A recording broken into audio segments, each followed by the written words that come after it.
So you've established that your father went into healthcare administration, and it took you a career to figure out what that really is. Right, right. And it clearly runs in the family, because then your son looked up to you and said, Dad, what exactly do Right. you do? So would you tell our Sure. listeners how this runs in the family?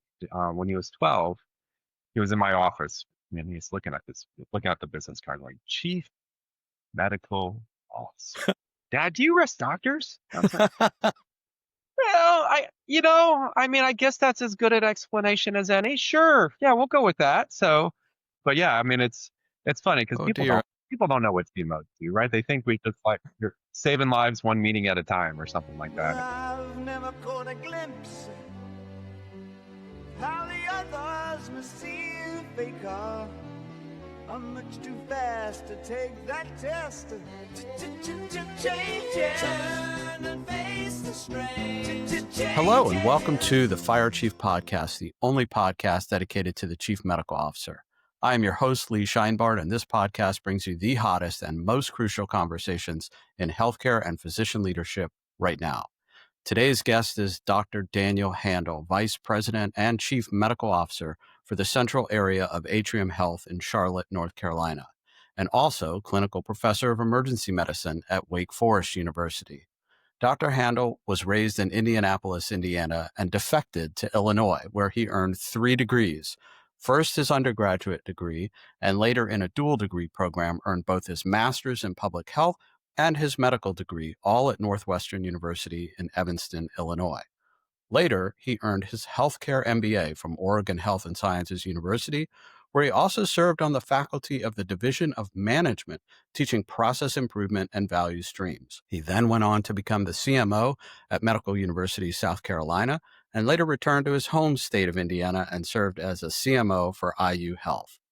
In addition to his current role of VP and CMO at Atrium, Dr. Handel is also the program director for the Healthcare Administration, Leadership, and Management, HALM, ACGME accredited fellowship at Atrium Carolinas Medical Center, only the 3rd accredited program in the country.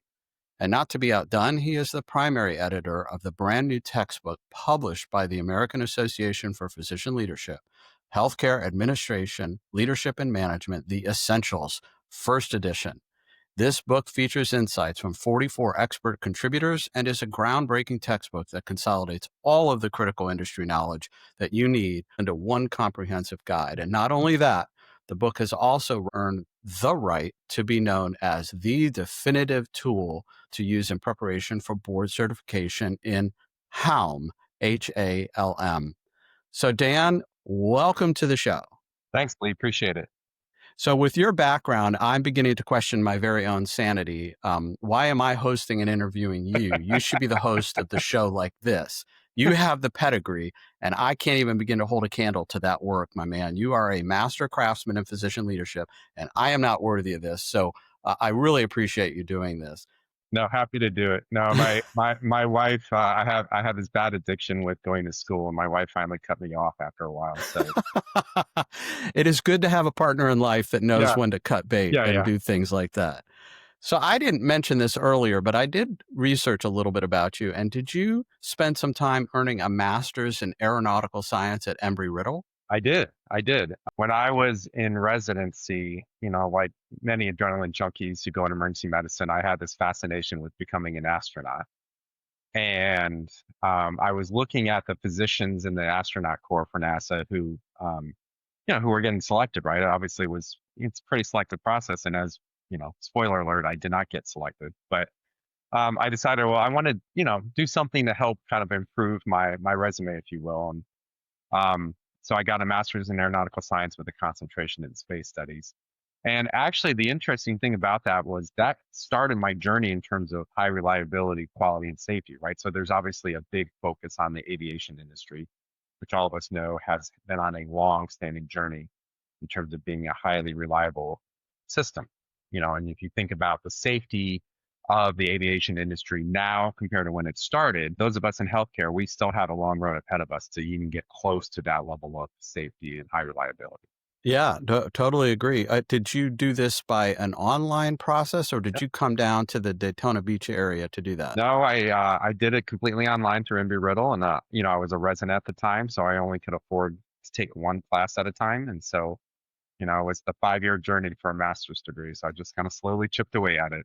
Yeah, no, that's very cool. I mean, Embry-Riddle's about an hour north of me, and Okay, here on the Space Coast, I totally agree with everything you said about high reliability and our leadership development work that we've done here on the Space Coast. We take a field trip up to NASA, nice, and we bring the physicians into the fold of what astronauts think about, what mission control thinks about, what launch control thinks about, and there have been some challenges at NASA, and we use those challenges to express to the aspiring physician leaders, look, safety is number one, and if you're not focused on safety, what are you doing here? exactly, exactly. And that's that. So okay, let's get back to this chief Okay. medical officer stuff. And by the way, I know some people up there at the Space Center, so if you still want to get into it, we can make you a CMO somehow. Okay. Oh, that's a hard offer to turn down. I'm not sure I can get my wife to relocate to Florida, but Now, I don't think you should tell your wife until you relocate because she'll cut you off. We've already what, established that. yeah, what could go wrong? So So look, I have gotten to know you a little bit, and I already know a little bit about what your father had as an influence upon you. So tell our listeners that sort of origin about the influence your father had with you. sure. So my father, who actually unfortunately just passed about a year ago, was a hospital administrator, not clinical in background. Got his MBA from the University of Chicago, which back in the late 60s was probably one of only a couple healthcare focused MBAs before all of us know of all these healthcare MBAs out there currently or MHA programs. So, as I was growing up, my dad, I was like, well, I know he kind of works in a hospital, but he's not a doctor. And I never quite understood what he did. He just kind of went to meetings and stuff. I was like, okay, I don't know what that means, but I'm going to actually go do something, that I understand. So, I got into the combined um, undergrad med school program at Northwestern, the honors program in medical education. They don't have it anymore, but so went through that program, um, and then decided I wanted to do health services research, which is part of the reason I did the MPH when I was in med school. So I went to Cincinnati for my residency, started dabbling in research, and then started out in the health services research fellowship at Oregon Health and Science University in Portland. And about 6 months into that program, my chair at the time, Jairus Hedges, said, "Hey, we're going live with this thing called Epic. You want to help me?" Like, sure, why not? So that was basically, unbeknownst to me, the beginning and the end of my health services research fellowship, and kind of went through the Epic Go Live. Kind of as a research fellow, they got a really good deal on me. I became the de facto ED medical director. And kind of that was my journey into administration. And really, after about 6 or 7 years of being an ED medical director, like many people in the field of emergency medicine, really got frustrated with ED boarding and saying, okay, I want to go upstream. Realizing that ED boarding is not an ED issue, it's a hospital issue, saying, okay, how can I put myself in a position to help improve the throughput of patients in the inpatient hospital setting? And was fortunate to get selected for my first CMO job in Charleston, South Carolina, at the Medical University of South Carolina. And that's kind of how I got to here. Hey, that is a great origin story. I have to ask, so what was your go live experience like? Just in a few words. A lot of coffee. It's like yeah, you don't turn these systems on during daylight hours. You turn them on around 2 a.m. or 3 a.m. so that if they Yeah. break, it's the least number of people in the system. I've actually gone through not one, not two, but three epic go lives, and I hope that is my last. It's yeah, it's we went, depending on where you're at, most people were going from one electronic EHR to another. But informatics is not informatics; it's a workflow issue, right? So you're really saying, okay, how do we take this platform and figure out how not only we do current state of our workflows, but what's an ideal future state, and is the implementation of this an opportunity to make things better? And I think, without going down the AI rabbit hole, I mean, I think it was funny because I remember back in '06 in my first Epic Go Live, people were like, well, I'd like to walk around and have microphones in the ceiling, and I would just talk out loud and it would write my note. Well, guess what? That's what we're doing now, right? So things that were pie in the sky almost 20 years ago it's just now commonplace where, there's opportunities of the days of people laboriously typing their notes, spending hours after their shift, after their clinic, after their hospital day, where there's huge opportunity to really kind of minimize the keyboard time or the pajama time after hours to get people's work done, which is exciting, right? So, I mean, when you think about EHRs, I kind of looked at it at the time of, you remember those IBM PS2s, the double floppy disks, we have finally started to evolve past that to something that is more user friendly. Well, since we're on this future-facing track, and we've talked about space and science and safety, I have this vision, and I've taken medication for this. It doesn't help. That we get to a post-chart world. We get to Yeah, a post-epic yeah, world. What's the point? It can all be ambiently created and available instantaneously with a personal non-smartphone. Like the smartphone might even go away, and we have other types of things that integrate our workflow into law enforcement wear those body cams, right? That tell us mhm, what really happened at that highway stop. Maybe we're all going to have body cams and they're going to be designed to capture everything and auto correct us when we're right. deviating away. Like, the stethoscope really needs between the third and fourth intercostal space, sir. So things like that can really happen. And it's just a matter of, time, money, energy, and effort. So I'm with you totally about the evolution of where we're going. So you've established that your father went into healthcare administration, and it took you a career to figure out what that really is. Right, right, And it clearly runs in the family, because then your son looked up to you and said, Dad, what exactly do right. you do? So would you tell our Sure. listeners how this runs in the family? So he's now almost 20. He's a sophomore in college. When he was 12, he was in my office and he's looking at the business card like Chief Medical Officer. Dad, do you arrest doctors? I was like, well, I guess that's as good an explanation as any. Sure. Yeah, we'll go with that. So, it's funny because like the same kid keeps on, he's kind of thinking he may want to be pre-med and kind of flirting with it a little bit. And I was like, okay, like, well, we'll see how this goes. But yeah, I mean, it's funny because people don't know what CMOs do, right? They think we just like you're saving lives one meeting at a time or something like that. Yeah. Yeah. So I think you might want to give him a little fatherly advice and say, son, you're of a generation that your son will ask you whatever it is you do, why Right, and what it right, is. Okay. yeah, and I think you'll end up doing the same thing. You're like, okay. um, what was the single biggest lesson you have learned as a CMO at any of your institutions or at any point in your I think what made me a good emergency physician is the opposite of what makes me a good CMO. You think about it as an emergency physician, you're like, problem in front of me, fix problem, move on. And so much of the work you do as a CMO is playing the long game. It's developing relationships with other physicians, other administrators, other people within your leadership sphere, and really saying, okay, this is where we're at. This is where we need to be. How do we create a journey? And being very intentional, realizing, yeah, we probably can't fix this overnight or even in the next month or so, but how do we get very intentional, taking every step we need to move forward in a timely fashion? And I don't know about you, but one of my many shortcomings is I'm horribly impatient about things. And hopefully, as I've gotten older, I've got more patient. But realizing, okay, I can't fix this today. Some things you just need to let kind of simmer for a little bit, let people kind of come to the same realization on their own. I always consider it a victory when someone comes back to me and tells me something that I actually had originally suggested months ago, but they think it's their own idea. I'm like, fantastic. That's a great idea. Let's go with that. So Yeah. it's like you're kind of, a lot of times you're just planting the seeds of things that you see the long-term vision, and you realize the different stakeholders need to get there in their own way and process the change in their own way. Because change is hard. People people like not to have change, to have consistency, even if it's not meeting the needs of the patients you serve. Yeah, your your expression of your impatience would be the opposite of mine as an oncologist. I had to have incredible patience, short of an oncologic or hematologic emergency, to wait for that CAT scan in months and tell that patient what the tumor or mass looks like.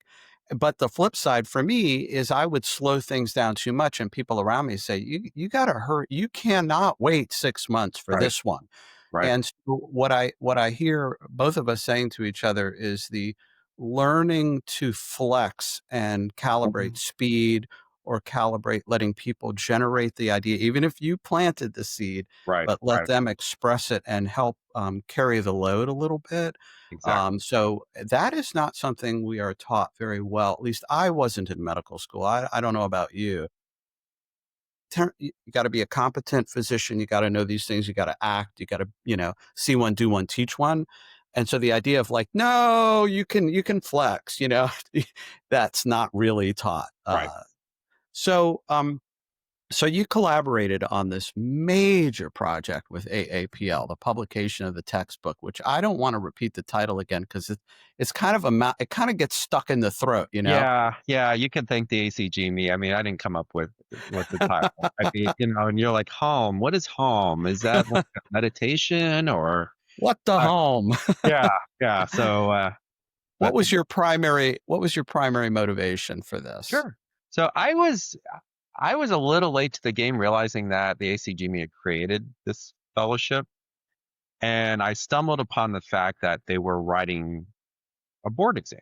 And so I got involved in writing test questions for the exam itself, and I continue to do that.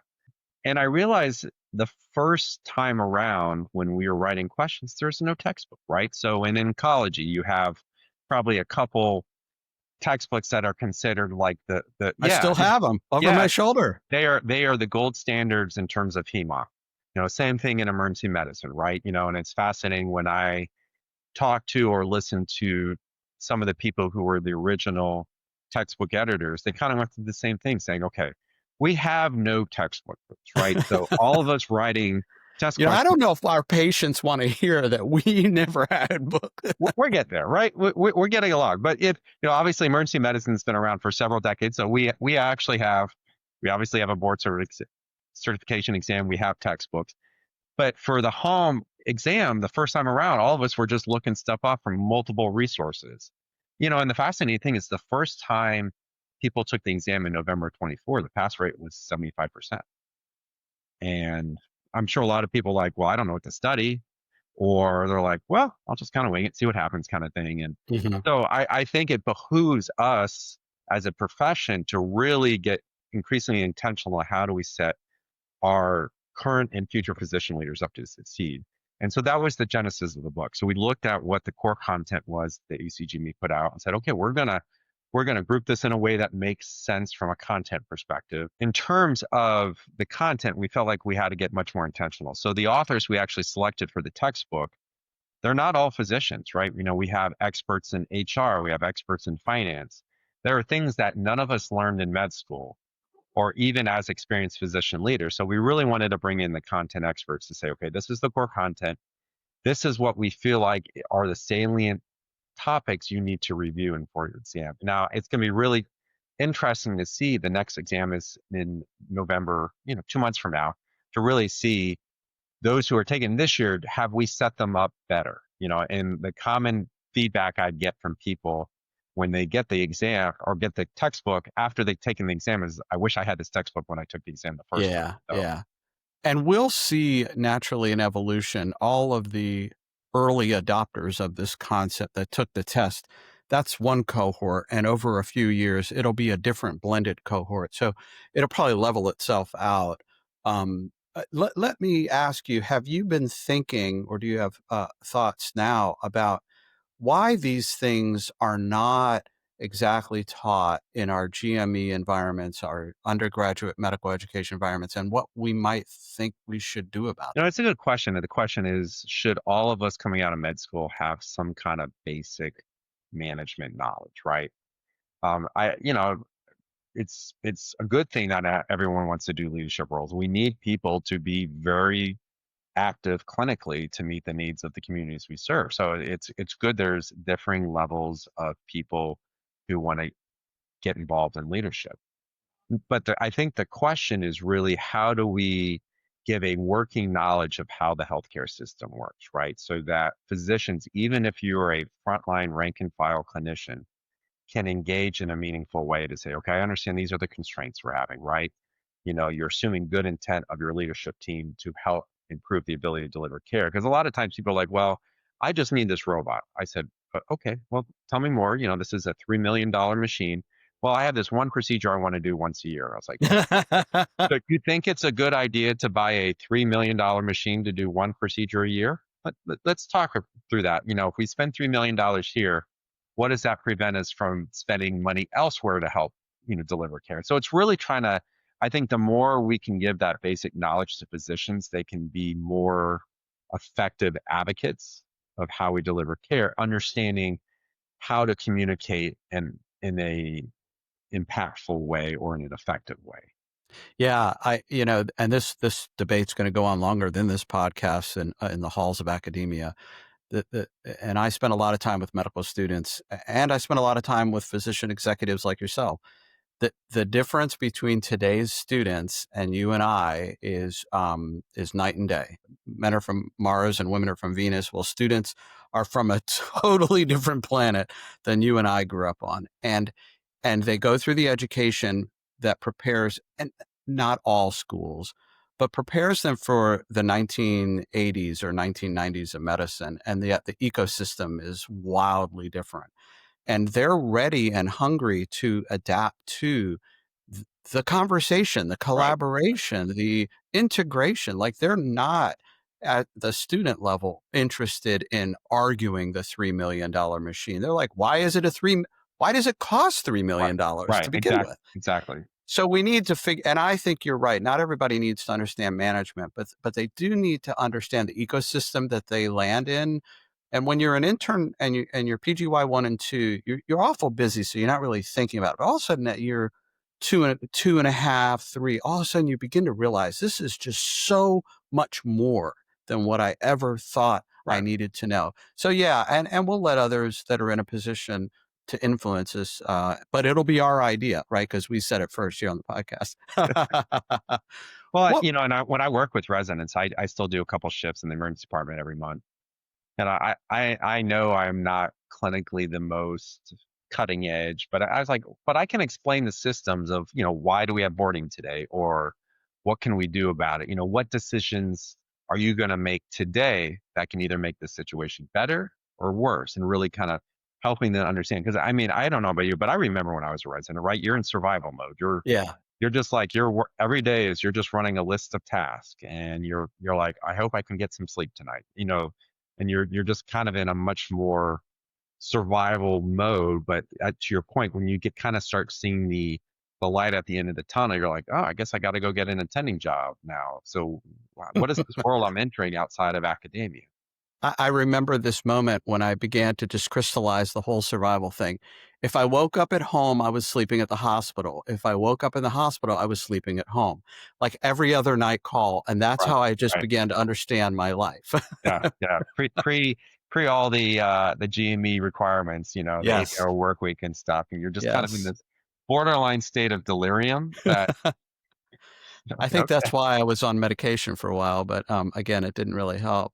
So there may be a post-doctoring world, which we could come back and talk about. What I think your insight as an attending to describe the holds in the ED, the boarding in the ED, the length of stay upstairs is demonstratively important, because the clinical stuff, like you said, they're going to be pretty sharp. Your skills decline as we age, but that other stuff, that's important stuff. Anyway, let's move on a little bit.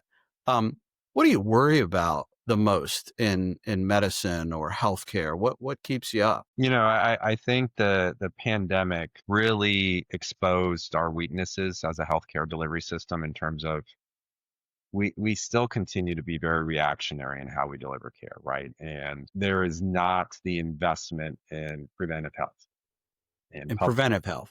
Right. In terms of how do we look at creating healthy lifestyles for people early on? We don't consistently across the board have the primary care access we need, and that you can go down the tangent of how should we set up primary care for the future to improve access, right? It's not only a physician only model, it's the team of APPs, of community workers, but we have not as a society really thought about how do we get proactive in the health of our communities, right? It continues to be a model that rewards procedures, interventions, high complexity things. And depending on the payer market of your region, there are differing healthcare systems respond in kind to what the payers will support. And how do we continue to evolve that? It's kind of, you're going from a fee for service to a value-based model, and a lot of us are kind of straddling both lines. And now the question is, how do you live in both worlds, and how can we continue to march forward towards a more value-based model, which is ultimately the only way that healthcare can be sustainable over time. I love the future-facing thoughts that you're sharing with us, and so I'm gonna keep digging into it with you. So, and I agree with what you said, but here's the philosophical issue. Value-based care is dependent on that upstream management Mhm. of health and wellness and well-being. And some would argue that is a public health issue. That's fair. And others, like you say, straddling, hospitals are leaning into this. Healthcare systems are leaning to. If we go upstream, if we deal with population health, social drivers of health, health determinants, do the hospitals and health systems, public, private, not-for-profit, government supported, do they become the de facto public health system because our national public health system has been under assault pre-COVID, during COVID, post-COVID, and as of yesterday, even more so. So I don't know what you think about all that. Yeah, the question is, how do we get to a consistent message, right? So, as you alluded to, there's an increasing tension between the science of what we need to do and the politics driving us towards a certain direction. And it's, there's always going to be this public-private partnership in the US. I mean, that's the system we have. I mean, even when you look at some of the more socialized healthcare systems around the world, they all have a private spin-off, if you will, whether it's the UK, whether it's Canada, whether it's a lot of the systems in Europe. So there's always going to be that tension. Now, the question is, how does one inform the other? And how can we as a collective society move forward to the primary emphasis of what we want to do is to create healthier America. This should not be a political issue, right? I'm not sure how people can say, no, that's wrong. I don't want to be healthier, but somehow we've politicized it, right? I didn't politicize it. You didn't politicize it, Right. but yes, we as a The society collective, did. we have politicized Yes. it and said, but taking a step back, saying I think it's fair to say we can all agree we want people to be healthier. Yeah. And perhaps the primary issue is we haven't framed it the way you have nicely stated it. We have framed it as a liberty issue. My freedoms and my liberties are more important than the end game. And yet you go to West Texas and you're like, really? Measles. Now hitting New Mexico, now hitting Oklahoma. And we're a little past the measles event, if you will, but that was the philosophical question in front of people. No, my right of self-determination outweighs the public's well-being and or the institutions that serve us. And I agree with you. And we should have this conversation more largely in society, with physicians at the table for Right. sure. Well, and you think about the whole masking debate we had during the pandemic. Guess what? They had the same debate 100 years ago during the Spanish flu pandemic. It was How did that work out? Well, obviously infectious disease has evolved a lot over the century, but I mean, you could look back and there were pictures of people during, the 1918 flu wearing the mask below their nose. Like, okay, well, that's not going to work. But so we as a society are shockingly consistent over the decades. in terms of the inherent tension we have as a country of how we balance what serves the greater good versus our individual liberties, right? And so, it's the political debate that unfortunately has watered down, has muddied the waters of, at the end of the day, how do we make people healthy? Yeah, love that. We're going to quote you multiple times on that. So, with that in mind, how might chief medical officers or physician leaders or physician executives that are studying for the HALM certification, how might they contribute to this conversation or to change or transformation? What is your vision for that? I think the nice thing about the board certification exam is it creates a legitimacy to the discipline of physician leadership, and you think about it historically, before there were even CMO titles, there was a chief of staff, right? You were running an independent medical group at your community hospital, one of the senior physicians in the group.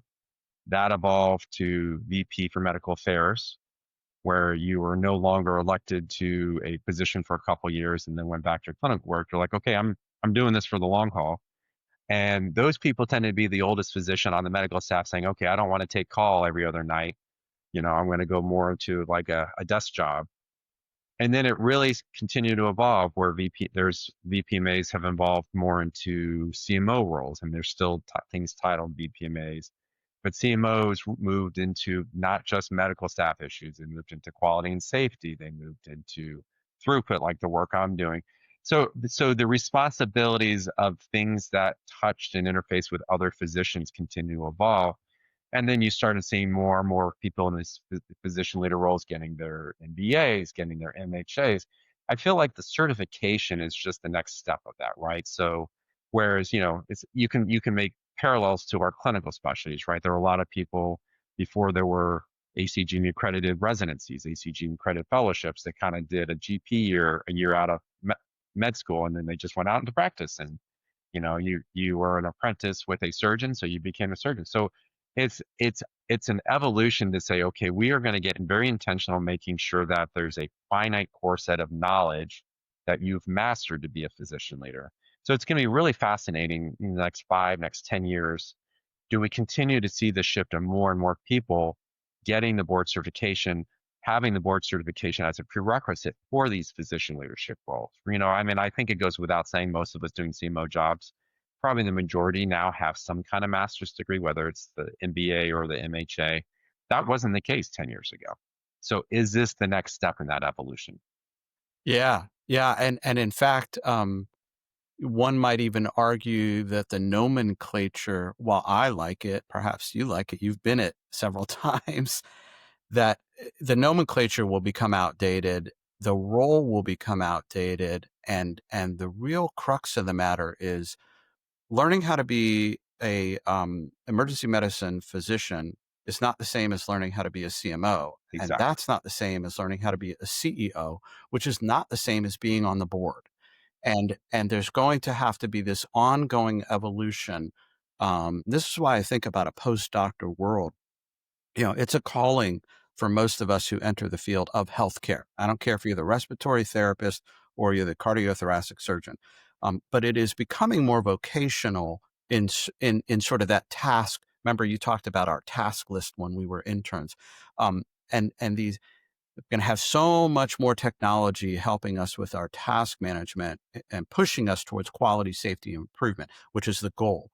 But it may become more vocational, and that the calling is to go up a level and to go up a level Right. and to keep going up a level.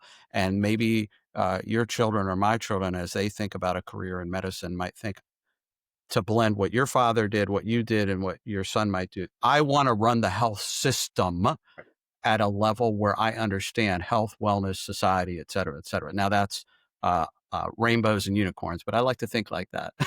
Well, and there's, if you look at the U.S. News and World Report list of top hospitals, the majority are run by physicians, and there's been studies that the more you have physicians in leadership roles like that, you have improved quality outcomes, so there's something to be said about having that clinical voice. And I think nursing as a profession is much further along in this journey than we are as physicians. They years many years before we even started thinking about this, that started developing these leadership pipelines for their nurses to go from a bedside nurse to a nurse manager to a director to associate CNO to CNO beyond. So with the certifications to match that. And so I think hopefully we can catch up as physicians, as physician leaders, to really continue to elevate that clinical perspective in terms of the leadership ranks. Yeah, that right on. And first rule of being an intern is never yell at a nurse. They will ruin your day. No. It will just ruin Well, you. I had one of my attendings in med school. He said, your first month as an intern, if an experienced nurse asks you, "Doctor, do you want to do this?" 95+% of the time you say, "Sure, that sounds like a great idea." Yes, that is. Because you have to have the hubris. It doesn't matter if you went to med school, but to have the hubris to recognize and respect experience. Yeah, that's a brilliant lesson for all you young listeners out there. Yes. Yeah, So they tell here, you what to do. It's not a suggestion. It's really yeah, more a recommendation. it's kind of like when your wife tells you Yeah. not to do Yes. something. So listen, here's a provocative idea.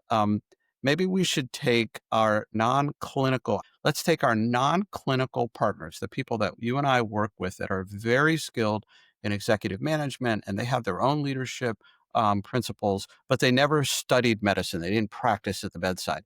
Maybe we should offer the reverse. And I know some universities do this, but we should scale this.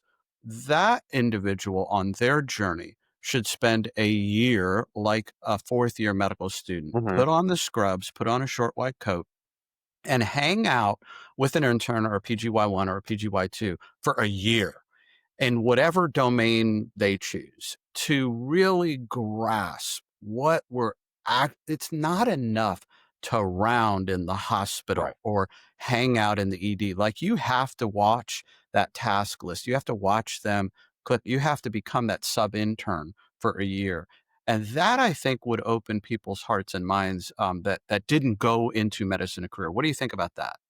Well, it's an interesting. I mean, you think about a lot of people coming out of the MBA programs, the MHA programs, the business background leaders. They do an administrative fellowship now, right? Is that something we can incorporate into that? And it's always the inherent tension of observing it versus having to decide in that space.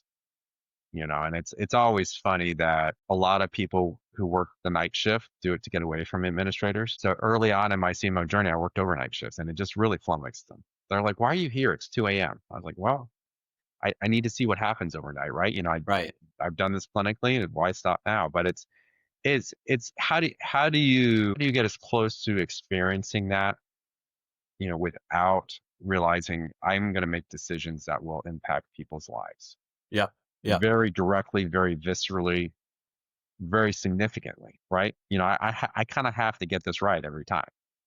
Well, I'm going to go one step further, and I might break the microphone here, or at least break people's speakers when they hear this. And I think it was Don Berwick who testified in Congress about this idea.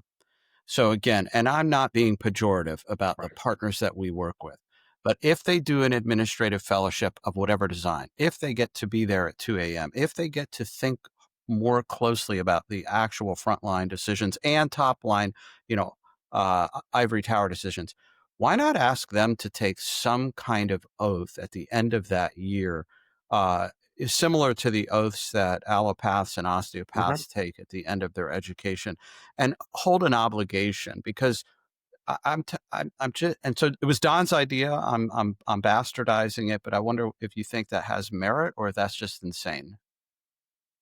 No, I think it's important. I mean, I think a lot of times we need to step back and remember what's really important, why we do this.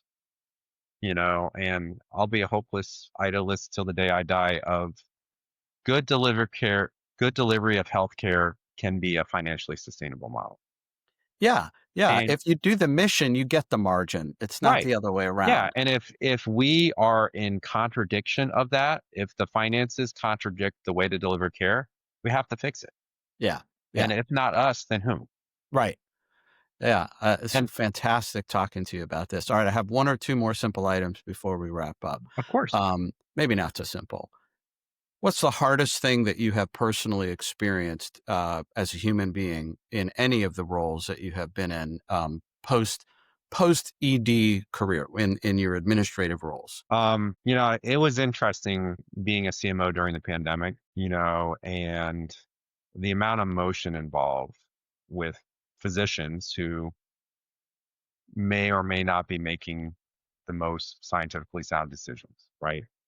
And it's how do you navigate that? I mean, I think it was a pressure test to really see people's leadership styles, and some people rose to the occasion and some people did not, and I think having to have those crucial conversations with people who were under stress and seeing some people adapt well to the stress and some people not, um, it's hard. It was some people like you can't practice anymore if you're going to do these standards, and having to tell people that was hard. And it's interesting having gone through the pandemic as a CMO at a different organization than I am now. In some ways, I don't have that history where I'm at currently, but having that history of people and how they reacted, and I think how quickly we forget that. Um, and then part of it too is like, how is it important to kind of let go of that and realize people were under stress, under duress, and also seeing how different leaders in this space. A lot of people, I think, assumed a command and control approach to leadership, which has its place for a short time.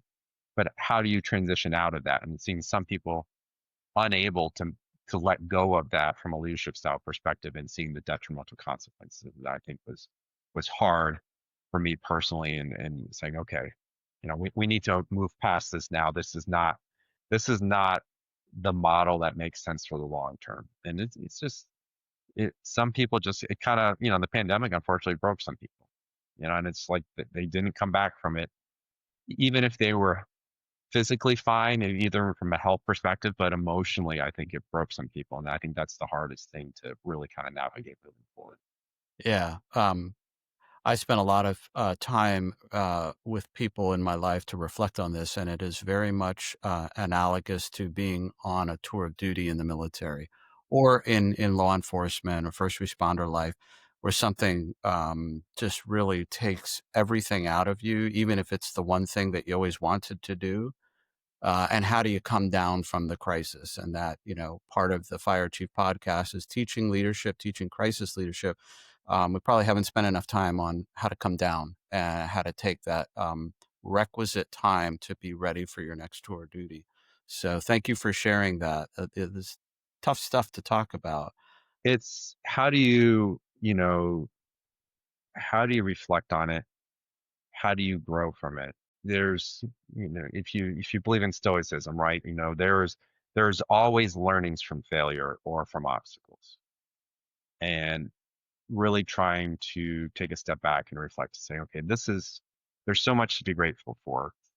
Realizing, things can always be worse, and we get so wrapped up in the day to day, the firefighting of what we do, but really trying to take a step back and say, it's also important to celebrate what's going well. And how do we recognize all the great work people are doing? Saying, yes, we always have opportunities to get better, but really being appreciative and grateful for all the other great things that people are doing, in spite of all the many challenges we face moving forward. Well said, my friend. Like I said, you should be doing the show, and I should be the guest. You've got the pedigree.